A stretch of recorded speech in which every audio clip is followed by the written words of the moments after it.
So I grew up in Worcester, Massachusetts. I was one of 4 kids, and my mom was a single mom.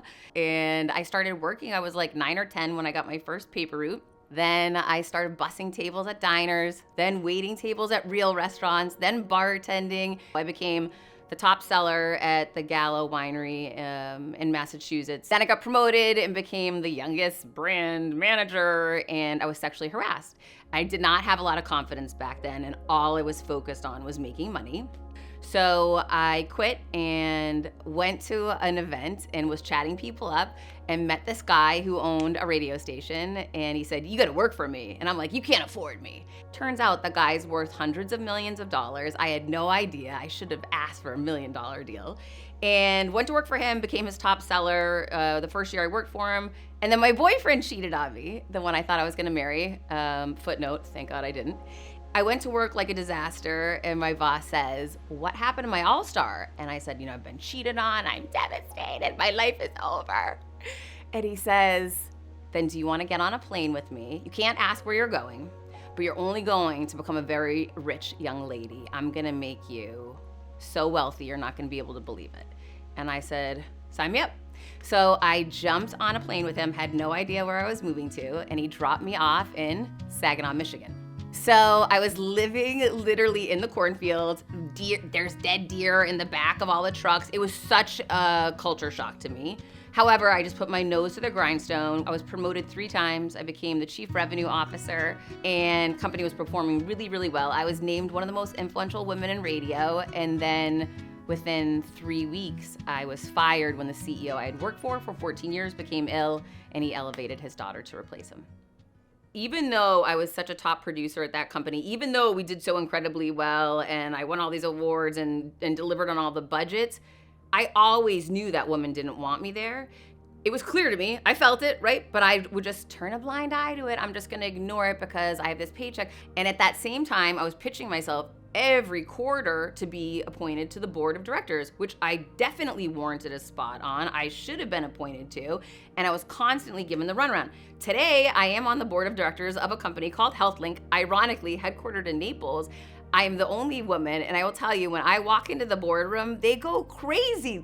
Everyone there loves me. They're always so excited. I've been on the board with them for 2 years. They're wonderful people, and it's just such a great feeling. And that lesson for me that I learned is never sit somewhere you're not wanted. Not even for a moment, not for 30 seconds. Go sit alone at the hotel bar if you have to and eat your dinner, but don't sit next to someone who doesn't want you there. So I was working all day, traveling all week, flying around the country. Then I'd get home, and on the weekends, I'm going to charity events, and at night, I'm speaking at charity events. Well, after a decade of that, I'm realizing I'm spending so much time away from my child. So that's when I decided to launch a personal brand. It was 1 year before I got fired. Back then, not as many people had personal brands. It wasn't as omnipresent as it is today. And so I launched the personal brand. So I'm like revealing all these hacks to people, how to get ahead in business, how to get hired, and why you are the person that can do it.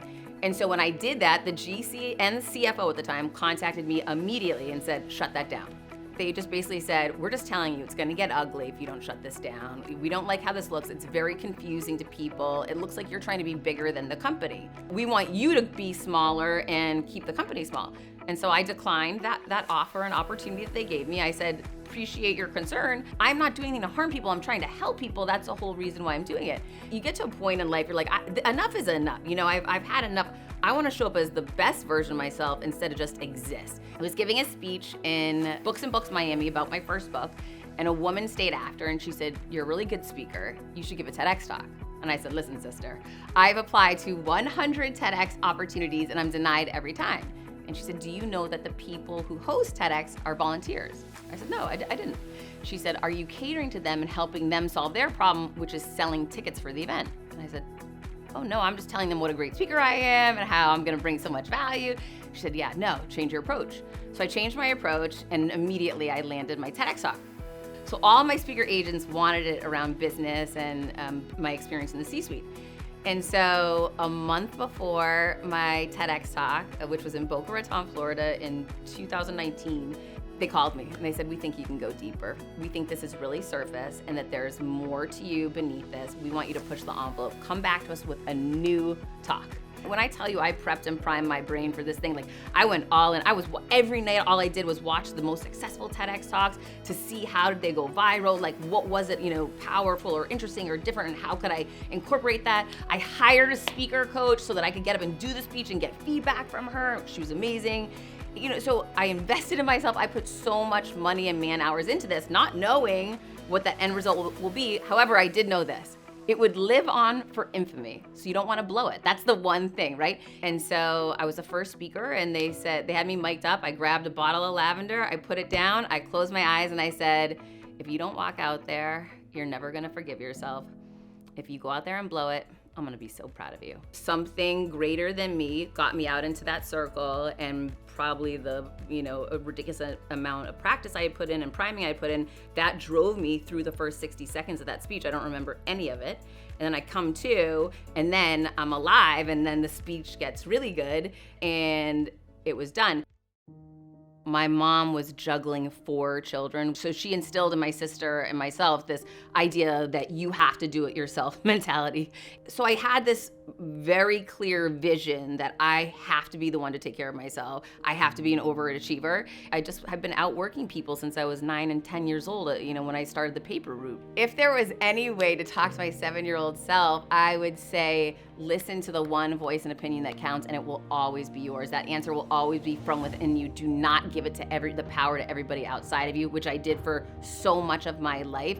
And the other thing I would say is just believe. Whatever it is you choose to believe is what's gonna happen. So start believing in you now. Don't wait, for 20, 30 years from now.